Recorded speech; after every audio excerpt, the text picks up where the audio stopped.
guys, uwi na naman. Night shift tayo, 12 to 8 8 hours ang pinasok.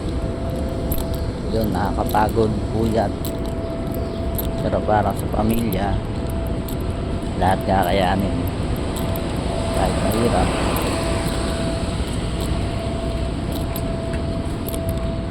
Medyo mataas na yung araw, mainit na.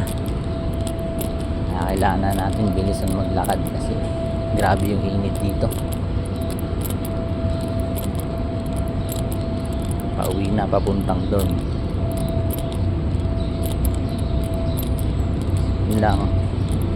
Shoutout nga pala dun sa mga anak ko, sa asawa ko sa Pilipinas, sa San Jose del Monte, Bulacan. Lagi kayo mag-iingat, mahal na mahal ko kayo. Yun lang.